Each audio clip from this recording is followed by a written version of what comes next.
Hello guys, welcome to my channel Jai Hind academy. मैं विकास आपका स्वागत करता हूं। आज हम पढ़ेंगे भारत की श्रृंखला में भारत के मैदान।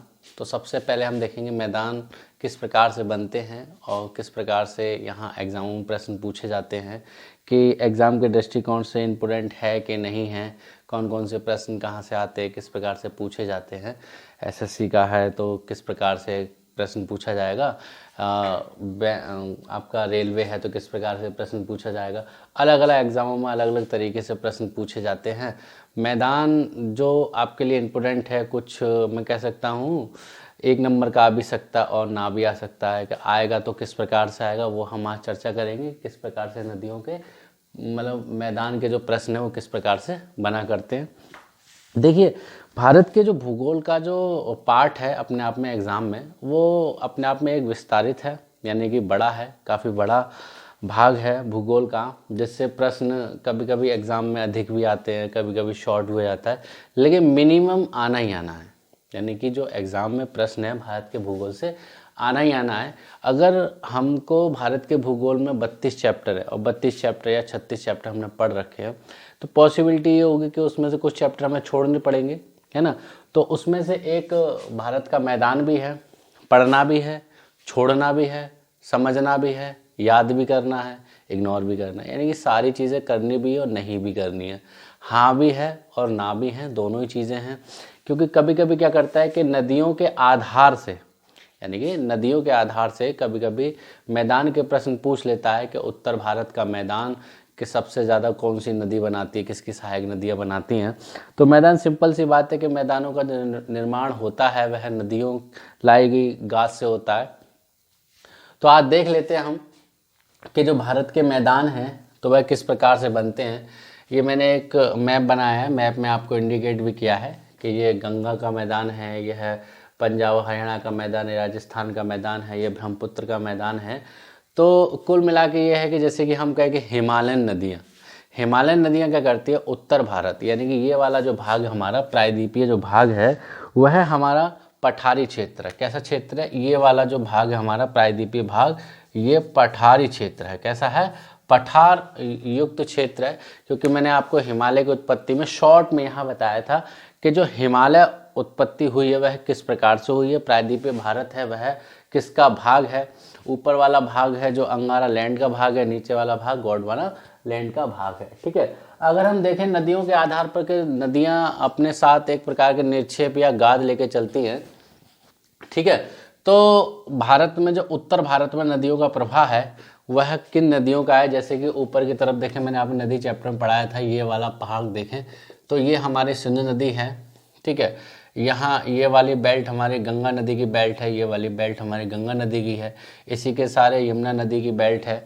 ये वाला भाग देखें, ये वाला पोर्शन तो हमारा यानी ब्रह्मपुत्र का भाग है। ठीक है, उत्तर भारत यानी कि उत्तर भारत के मैदानों का जो भू आकृति मैदान भाग है उसमें 5 प्रकार से हमारे मैदानों की उत्पत्ति होती है। तो हम देखते हैं, पहले इसको ना देखकर पहले उत्पत्ति देखते हैं कि कितने प्रकार के क्षेत्र में विभाजित होता है मैदान हमारा।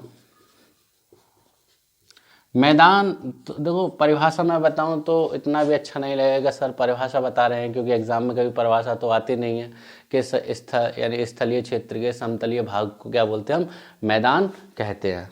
ठीक है, तो मैदान देखिए, मैदान के जो यानी भू आकृति वाले भाग है जो उसको 5 भागों में विभाजित किया गया है। एक तो आपका भावर क्षेत्र,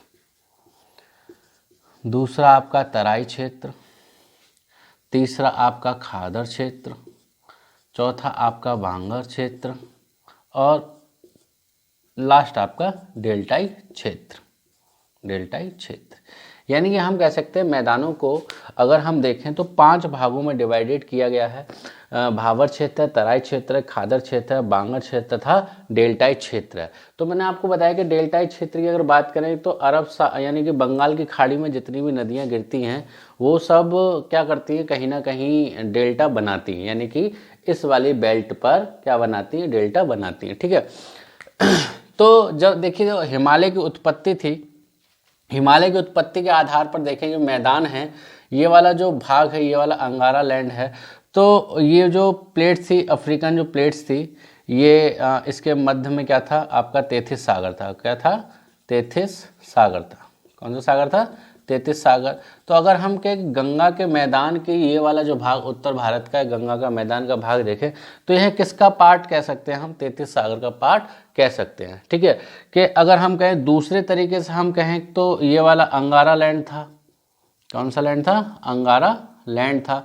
अगर हम ये वाला भाग इससे टकराया, ये वाला भाग इंडो ऑस्ट्रियन प्लेट इससे टकराई, यूरेशियाई प्लेट से टकराई, तो ये क्या था? बीच में आपके भ्रंश यानी कि शिवालिक हिमालय तथा प्रायद्वीप यानी गोंडवाना लैंड के बीच में एक भ्रंश उत्पन्न हुआ। भ्रंश उत्पन्न होने के कारण क्या किया? ये नदियां उसमें अपने निरपेक्ष यानी कि जो निरपेक्ष थे यानी गाद थे वो क्या करने लगे? जमा करने लगे, जिससे कि उत्तर भारत का मैदान का क्या हुआ? निर्माण हुआ। ठीक है, तो चलिए आइए बागर क्षेत्र, बावर, तराई, खादर तथा बांगर देखते हैं कि क्या होता है। ठीक है, जैसे कि ये कोई हिमालय क्षेत्र है, यहाँ मैं छोटे में समझा रहा हूँ क्योंकि ऊपर बना हुआ आपके लिए प्रॉब्लम क्रिएट होगी, क्योंकि ऊपर का जो क्षेत्र होता है यानी हिमालय का ये वाला क्षेत्र जो होता है, ये वाला जो क्षेत्र होता है ये हमारा भाबर क्षेत्र होता है। कौन सा क्षेत्र होता है? भाबर क्षेत्र। ये वाली बेल्ट यानी कि जो हिमालय के समीपवर्ती क्षेत्र जो होता है ये वाला, मैं इंडिकेट करता भी हूँ, ये वाला जो भाग होता है ये हमारा भाबर क्षेत्र होता है। क्या होता है? भाबर होता है। जब हिमालय से जो नदियाँ निकलती हैं यानी पहाड़ी क्षेत्र से जो नदियाँ निकलती हैं वह भाबर क्षेत्र में विलुप्त सी हो जाती हैं। कैसी हो जाती हैं? विलुप्त सी हो जाती हैं। ठीक है, कैसी हो जाती हैं नदियाँ? विलुप्त सी हो जाती हैं। तो वो हमें पत्थरों के आधार पर दिखाई नहीं देती है। किसके आधार पर? पत्थर जो होते हैं, एक बड़े पत्थर होते हैं, छोटे पत्थर होते हैं, तो वो दिखाई नहीं देते हैं, जिसके कारण नदियां हमें किस प्रकार से नजर आती हैं? विलुप्त तरीके से। ये मैं आपको इंडिकेट भी कर रहा हूँ, ये हमारा भावरीय क्षेत्र है। हिमालय के समीपवर्ती क्षेत्र क्या होते हैं यानी कि भावरीय क्षेत्र कहलाता है ये वाली बेल्ट। ठीक है, उसके बाद जो भावर के जो समीपवर्ती क्षेत्र होता है वो होता है तराई क्षेत्र। कौन सा क्षेत्र होता है? तराई क्षेत्र। यहाँ नदियाँ क्या होती है? ऊपर आ जाती हैं, यानी तराई क्षेत्र में बहुत ज़्यादा नमी होती है। तो कहते हुए जैसे गंगा का समीपवर्ती क्षेत्र तो हम कहते हैं तराई क्षेत्र है। कैसा है? तराई क्षेत्र है। जैसे कि हम देखें कछला है, कछला का क्षेत्र समीपवर्ती है। जितने भी नदियाँ वहाँ के आसपास का जितना भी क्षेत्र, जैसे ये गंगा बह रही है तो इसके जितने भी आसपास का क्षेत्र होगा ये क्या कहलाएगा? आपका तराई क्षेत्र कहलाएगा। इतना याद रखिए कि तराई क्षेत्र में नदियाँ जो होती हैं वो ऊपर की ओर बहने लगती हैं, यानी दिखाई देने लगती हैं। तराई क्षेत्र में नदियाँ जो हैं दिखाई देने लगती हैं। नमी युक्त रहता है, हम कह सकते हैं नमी युक्त रहती है। जो नमी युक्त रहते हैं तो वहाँ पे कई प्रकार के जीव भी उत्पन्न होते हैं, तो वहाँ पे कई प्रकार की बीमारियाँ भी फैलती हैं। ठीक है, खादर और बांगर से सभी परिचित होंगे। अगर मैं कहूँ कि बाढ़ का पानी जिस क्षेत्र में, अब देखिए नदियाँ ऊपर आ गई हैं तो पानी भी बहेगा, यानी ये जो नदियाँ हैं अब दिखने लगी हमें। तो जहाँ पर नवीन यानी कि जो नई मृदा होती है, हम कह सकते हैं जो नई मृदा होती है वह क्षेत्र हमारा खादर क्षेत्र कहलाता है। यानी जिन क्षेत्रों में बाढ़ का पानी पहुंच जाता है वह क्षेत्र हमारा खादर का क्षेत्र कहलाता है। और जिन क्षेत्रों में बाढ़ का पानी नहीं पहुंच पाता, जिस प्रकार से अगर हम देखें ये गंगा का क्षेत्र है और इसके जो बीच वाला भाग है, गंगा और यमुना का जो भाग है बीच वाला, ये वाला मैं इंडिकेट तो नहीं कर सकता, यहाँ पे मैं बता सकता हूँ। ये इस प्रकार से कोई गंगा नदी है और इस प्रकार से जमुना नदी है, इसकी सहायक हो जाती है। इसका जो बीच वाला भाग है, जैसे कि ये यहाँ तक खादर हुआ, यहाँ तक खादर हुआ, फिर ये यहाँ तक खादर हुआ, यहाँ तक खादर हुआ, क्योंकि ऊपर से जो पानी ग्लेशियर पिघल कर नीचे आएगा तो मैं कह सकता हूँ कि एक विशाल रूप में आएगा। यानी पानी अधिक होगा तो पहाड़ों से अपने साथ एक गाद और निरपेक्ष लेके आएंगी। ठीक है, तो यहाँ तक मतलब मैं कह सकता हूँ कि 8 किलोमीटर या 10 किलोमीटर तक आपका पानी गया। पानी के बाद में क्या बना? वो नई मृदा, यानी अपने साथ नई मृदा लेके चली, तो क्या कहलाई? खादर कहलाई। इसके जो बीच का भाग यानी कि जहाँ पर बाढ़ का पानी नहीं पहुँचा, जहाँ पर बाढ़ का पानी नहीं पहुंचा वो क्या कहलाया? हमारा बांगर कहलाया। क्या कहलाया? हमारा बांगर। तो हम इस प्रकार से भी कह सकते हैं खादर यानी कि खाद युक्त, यानी कि उपजाऊ मिट्टी, उपजाऊ मिट्टी। ठीक है, बांगर मतलब बंजर भूमि, हम कह सकते हैं बंजरीय भूमि युक्त, हम कह सकते हैं। इतनी बंजर नहीं होती है, मैं एक केवल याद करने का तरीका बता रहा हूँ कि बंजर, बा से बंजर, बा से बांगर। ठीक है, इस तरीके से याद करने का तरीका बता रहा हूँ। सिंपल से याद रखो, जहाँ बाढ़ का पानी पहुंच जाता है वह खादर क्षेत्र होता है, जहां बाढ़ का पानी नहीं पहुंचता वहां बांगर क्षेत्र होता है। ठीक है, डेल्टाई क्षेत्र क्या होता है? जैसे कि डेल्टाई क्षेत्र जो बनता है वह भारत और बांग्लादेश दोनों के क्षेत्र बनता है। तो आपको पता है भी कि विश्व का सबसे बड़ा डेल्टा कौन सा है? सुंदरवन डेल्टा है।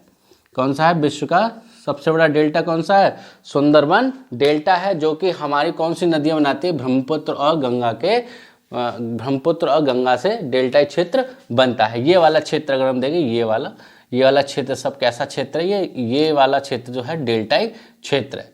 हम कह सकते हैं कौन सा क्षेत्र है? ये सब डेल्टाई क्षेत्र, यानी यहाँ पर सुंदरबन डेल्टा पाया जाता है। ठीक है, इतना क्लियर हुआ कि जो क्षेत्र है भूआकृतीय क्षेत्र वह 5 प्रकार में भावर, तराई, खादर, बांगर तथा डेल्टाई क्षेत्र। ठीक है, इनको केवल रफली वे में समझने हैं।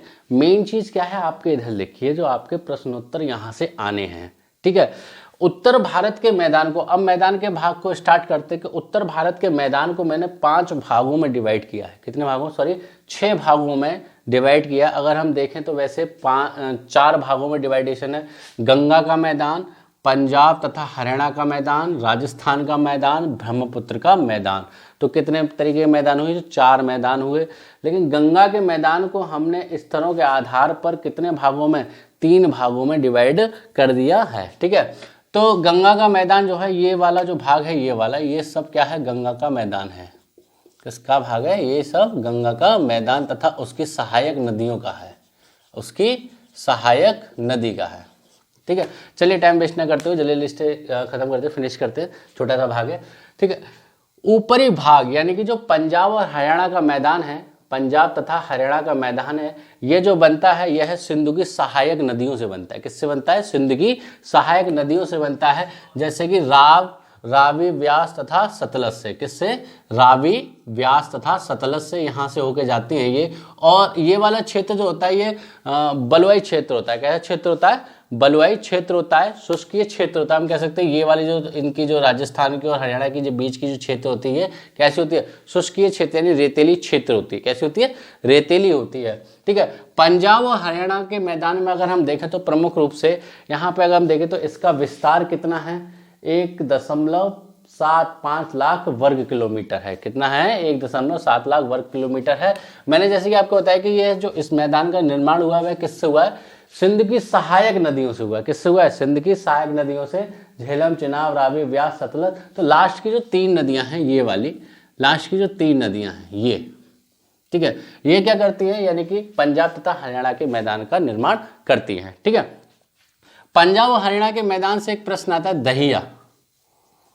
दहिया शब्द का प्रयोग किया जाता है कि ये एक रेत का टीला होता है, रेत के टीले को वहां पर क्या कहता है? दहिया शब्द से प्रयोग किया जाता है। ये पीसीएस में भी पूछा गया है कि दहिया कहाँ पाया जाता है, दहिया किस मैदान में पाया जाता है। तो हम कह सकते हैं दहिया किस मैदान में पाया जाता है? तो पंजाब तथा हरियाणा के क्षेत्र में पाया जाता है। एक्चुअली क्या, ये बलुई युक्त होता है, यानी कि जो रेत के टीले जैसा, रेत का टीला जैसा नजर आता है, लेकिन रेत का टीला नहीं होता है। ठीक है, इसलिए हम क्या होते हैं? दहिया कहते हैं। ठीक है, नेक्स्ट है हमारा राजस्थान का मैदान। ठीक है, राजस्थान का मैदान, राजस्थान के मैदान को हम 2 भागों में विभाजित कर सकते हैं। एक तो ऊपर का यानी कि ऊपरी राजस्थान मैदान तथा नीचे का दक्षिणी मैदान।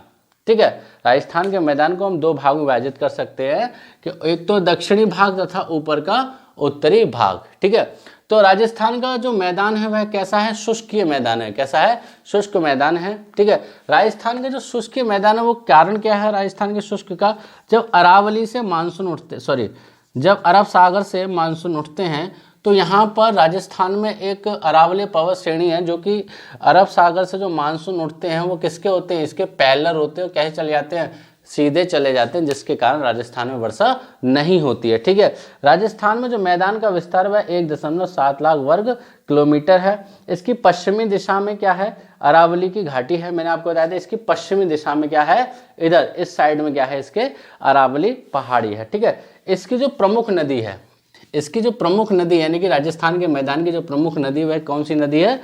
लूनी नदी है। कौन सी है? लूनी नदी है। यहाँ से जो अवसाद पाए जाते हुए हैं नीस, शिस्ट तथा ग्रेफाइट की चट्टानें पाई जाती हैं। यानी कि राजस्थान के मैदान में जो चट्टानें यानी कि जो चीज़ें पाई जाती हैं वह चट्टानें पाई जाती हैं, नीस, शिस्ट है, ग्रेफाइट है, इनकी चट्टानें पाई जाती है। ठीक है, हमने 2 मैदान कंप्लीट किए, पंजाब का तथा राजस्थान का। ठीक है, गंगा मैदान बाद में करेंगे क्योंकि यह बड़ा है।